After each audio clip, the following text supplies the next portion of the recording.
ৰাতিপুৱাই চাহকাপ খাই মেলি এয়া মামাহঁতৰ ঘৰলৈ গ'লো। মামাহঁতৰ ঘৰ গৈ পাই এয়া ৰ'দত বহি আছিলোঁ। তাৰপিছত ভণ্টিহঁতে ক'লে বোলে কমলাকে খাওঁ। মই বোলো আনগে যা, মই কাটি মেলি দিলোঁ।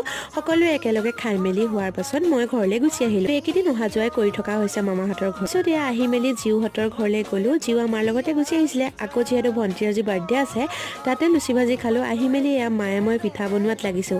মায়েও এফালে বনাই আছে পিঠা, ময়ো বনাই আছোঁ। যিহেতু মই নিজৰ কাৰণে বনাইছোঁ চেনি দিয়া পিঠা, লগতে মাৰ লগতো সহায় কৰি দিছোঁ বাৰু।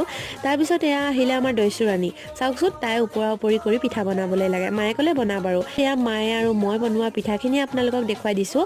এয়া এভাগ চেনি দিয়া, চেনি আৰু নাৰিকল দিয়া, তাৰপিছত এভাগ গুড় আৰু তিল দিয়া। বাৰু মই গুড় আৰু তিল দিয়া পিঠা ভাল নাপাওঁ। আপোনালোকে কোনটো পিঠা ভাল পায় বাৰু জনাবচোন। তাৰপিছত এয়া তাই বনোৱা পিঠাকেইটা আকৌ মোক কৈছে বোলে মই বনোৱা পিঠাকেইটা এক্সট্ৰাকৈ থৈ দিছোঁ, দেখাই দিছোঁ ৰ। নাইছে কেইটামান, কিন্তু দেখুৱাত এক্সপাৰ্ট দেই। জুই অকণ প্ৰুফ হোৱালে জানো হ'ব? ঠাণ্ডাত জুয়ে মেইন নহয় জানো? আজিলৈ আহিছোঁ ৰাইজ, বাই।